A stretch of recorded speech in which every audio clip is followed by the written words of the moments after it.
Well, hello everyone, Takuya here, and welcome back to the History of Everything podcast YouTube channel. On today's episode, we are going to talk about why England and France are rivals.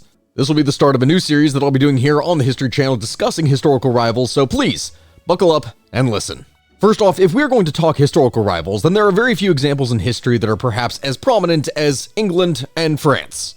The whole history between those two powers is one that has been fraught with conflict and all kinds of issues until at least the late 19th century. I mean, I will be honest here, if the term frenemies could apply to countries, then, yeah, these two definitely do hold that distinction. Because really, it wasn't until recent history with the rise of greater threats that France and England stopped being hostile rivals and more so friendly rivals to one another. But really the question at this point is, why and how? How did this all happen? Well, let's just jump right into that now, shall we? So funnily enough, prior to 1066, when you had the Norman Conquest of England, there really was no armed conflicts that were between the Kingdom of England, at least as it was at that point, and the Kingdom of France. France and England together had been subject to repeat Viking invasions and raids, and thus both kingdoms had a tendency to be a little bit more focused on home affairs versus external affairs. Because as we mentioned before, 1066, that's a very important start date. It is at that point that people usually like to talk about William the Bastard of Normandy, the guy who would go on to become William the Conqueror of England. But the thing is, the whole story starts really a bit before that being with his great aunt, Emma. Because you see, Emma was the daughter of Normandy's Duke Richard, and she had become queen to two English kings in succession. Two of her sons, Harthanut and Edward the Confessor, would also later become kings of England. But when Edward the Confessor would die without an heir in 1066, what would follow would be a succession crisis that would be the first of many conflicts that you would see between England and France. William the Bastard, the guy that we spoke about earlier, he was one of the claimants for the throne. But the idea of a Norman lord being their king, well, that didn't exactly sit very well with the Anglo-Saxon nobility. So instead, what they did is crown Harold Godwinson, which then resulted in William having to go and cross the English Channel in order to take the crown that he saw as his by force. What would happen next would be the decisive Battle of Hastings, something that William would win and as a result would bring a new era to England. But simultaneously what it would do is sow the seeds of a lasting divide between the two nations of England and France. Because you see, it is at this point that England and France were now inextricably linked to one another. And that right there would create an entire host of new problems that would continue to be a thorn in the side of both monarchies for literally centuries to come. In turn, giving us the French and English rivalry. Now why, you may wonder, why couldn't both sides just settle down and accept what it is that they had gotten? Because my friends, that is not exactly how politics or history works. You should probably know that by now.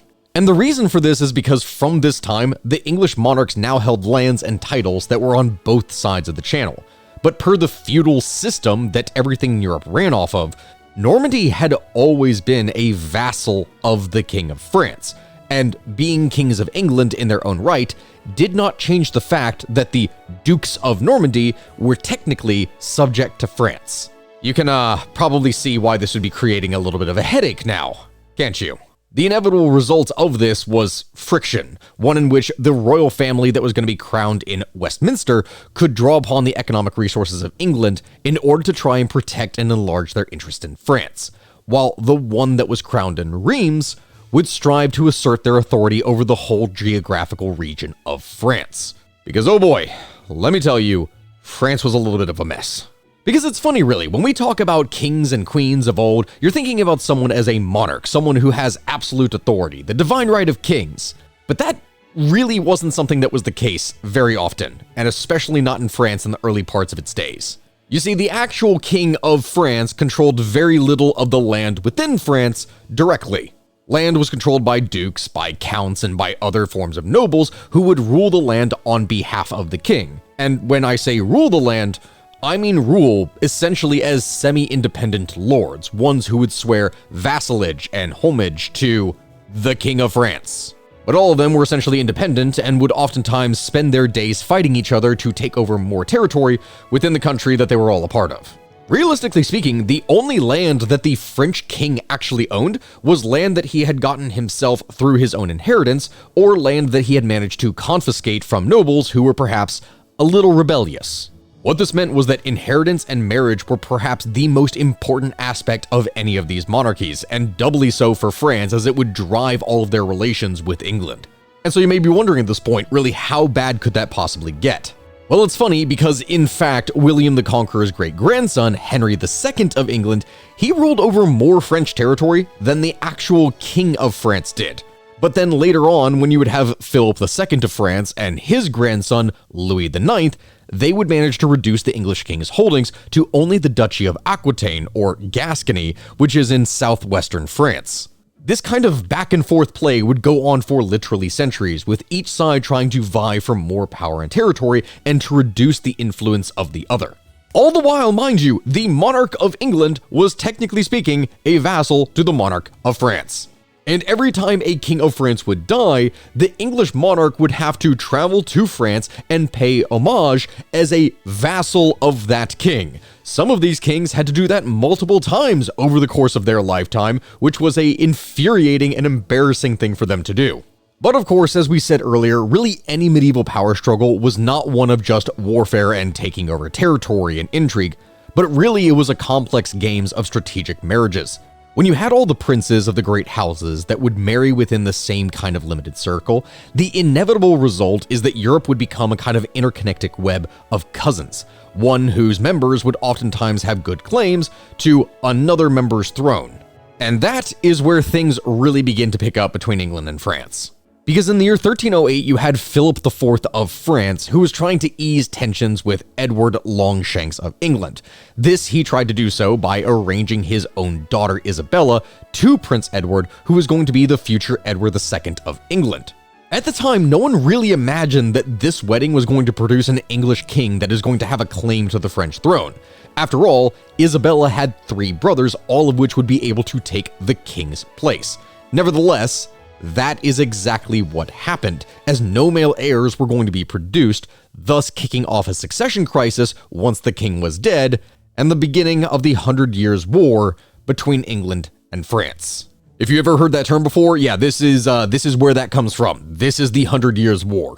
This war was going to be a brutal one that was going to see both countries vying for territory in France all the way until 1453, that being when France had finally expelled most of England's forces.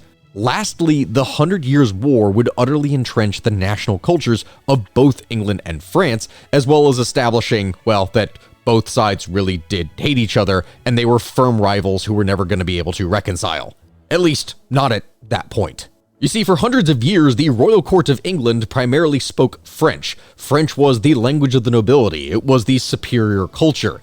But over time, as the cultures began to diverge more and more and more, the English monarchs actually became more English.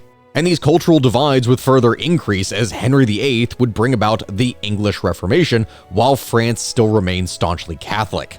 The Second 100 Years' War would begin in 1689 then, and this would bring about a series of conflicts, not only in England and France, but in the far corners of the world, something that would include the future United States, India, and everywhere else. France would also attempt to destabilize the English crown by supporting the Jacobites in Scotland, as well as affecting its empire all over the world through its support of its American colonies in their war for independence, as well as Irish rebellions.